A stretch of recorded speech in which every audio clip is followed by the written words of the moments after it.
আসসালামু আলাইকুম রহমতুল্লাহ বরকাত। জাবের রাদিয়াল্লাহু আনহুর উট বিক্রি। এক সামরিক অভিযান থেকে ফেরার পথে রাসূল সাল্লাল্লাহু আলাইহি ওয়াসাল্লাম খেয়াল করলেন হযরত জাবের রাদিয়াল্লাহু আনহু বৃদ্ধ এক উটের পিঠে সওয়ার হয়ে আছেন। রাসূল সাল্লাল্লাহু আলাইহি ওয়াসাল্লাম ছিলেন সবার আগে, আর হযরত জাবের রাদিয়াল্লাহু আনহু ছিলেন সবার পেছনে। রাসূল সাল্লাল্লাহু আলাইহি ওয়াসাল্লাম নিজের উটের গতি কমিয়ে দিয়ে হযরত জাবের রাদিয়াল্লাহু আনহুর কাছে এলেন। এক পর্যায়ে পাশাপাশি চলতে শুরু করলেন। রাসূল সাল্লাল্লাহু আলাইহি ওয়াসাল্লাম তাকে জিজ্ঞেস করলেন, মা হিয়াম, তুমি ঠিক আছো তো? উত্তরে হযরত জাবের রাদিয়াল্লাহু আনহু বললেন, আমার বাবা মারা গেছেন, তিনি অনেক টাকা ঋণ করে গেছেন, আমাকে 7 বোনে দেখাশোনা করতে হয়। এরপর তিনি নিজের জীবন কাহিনী শোনালেন। রাসূল সাল্লাল্লাহু আলাইহি ওয়াসাল্লাম লক্ষ্য করলেন জাবেরের জামায় একটি শুকনো দাগ। সে সময় সুগন্ধি ব্যবহার করলে জামায় তার দাগ লেগে থাকতো। রাসূল সাল্লাল্লাহু আলাইহি ওয়াসাল্লাম জানতে চাইলেন, এটা কি? জাবের রাদিয়াল্লাহু আনহু বললেন, আমি কিছুদিন আগে বিয়ে করেছি।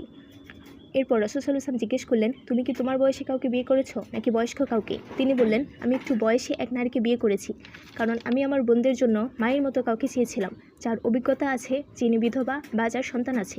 রাসূল সাল্লাল্লাহু আলাইহি ওয়াসাল্লাম বললেন, তোমার উটের কি হয়েছে? কেন তুমি পেছনে পড়ে আছো?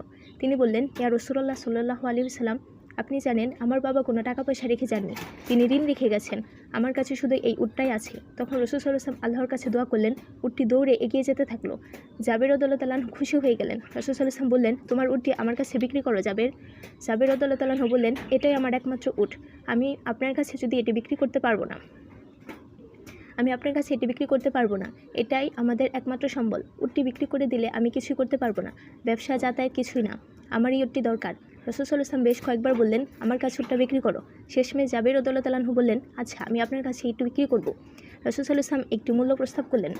জাবের রাদিয়াল্লাহু আনহু বললেন, আল্লাহর রাসূল, এটা যথেষ্ট নয়। তিনি একটি উটের স্বাভাবিক মূল্যের চেয়ে 10 গুণ বেশি দামে রাজি হলেন। জাবের রাদিয়াল্লাহু আনহু আরও বললেন, আপনার কাছে উট বিক্রি করব, কিন্তু উটটিতে চড়ে অন্তত শহর পর্যন্ত যেতে চাই, যেন বাকি পথটা আমার হেঁটে যেতে না হয়। রাসূল সাল্লাল্লাহু আলাইহি ওয়াসাল্লাম বললেন, আচ্ছা। পৌঁছে যাওয়ার পর জাবের রাদিয়াল্লাহু আনহু বললেন, ইয়া রাসূলুল্লাহ সাল্লাল্লাহু আলাইহি ওয়াসাল্লাম, উটটি আমি বাইরে বেঁধে রেখেছি। রাসূল সাল্লাল্লাহু আলাইহি ওয়াসাল্লাম বললেন, বিলাল রাদিয়াল্লাহু আনহুকে বললেন, তাকে 40 দিরহাম দাও। জাবের রাদিয়াল্লাহু আনহু দিরহাম নিয়ে বাইরের দিকে হাঁটা দিলেন। রাসূল সাল্লাল্লাহু আলাইহি ওয়াসাল্লাম বললেন, ও জাবের, কোথায় যাচ্ছ? জাবের রাদিয়াল্লাহু আনহু বললেন, বাড়ির দিকে যাচ্ছি ইয়া রাসূলুল্লাহ সাল্লাল্লাহু আলাইহি ওয়াসাল্লাম।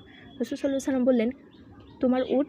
জাবের রাদিয়াল্লাহু আনহু বললেন, ইয়া রাসূলুল্লাহ, এটি আপনার। রাসূল সাল্লাল্লাহু আলাইহি ওয়াসাল্লাম বললেন, জাবের, তোমার কাছে থাক, তোমার উটটা নিয়ে যাও। সহিহ বুখারী, হাদিস নাম্বার 3992। আসসালামু আলাইকুম রহমতুল্লাহ বরকাত। জাবের রাদিয়াল্লাহু আনহুর উট বিক্রি। এক সামরিক অভিযান থেকে ফেরার পথে রাসূল সাল্লাল্লাহু আলাইহি ওয়াসাল্লাম খেয়াল করলেন হযরত জাবের রাদিয়াল্লাহু আনহু বৃদ্ধ এক উটের পিঠে সওয়ার হয়ে আছেন। রাসূল সাল্লাল্লাহু আলাইহি ওয়াসাল্লাম ছিলেন সবার আগে, আর হযরত জাবের রাদিয়াল্লাহু আনহু ছিলেন সবার পেছনে। রাসূল সাল্লাল্লাহু আলাইহি ওয়াসাল্লাম নিজের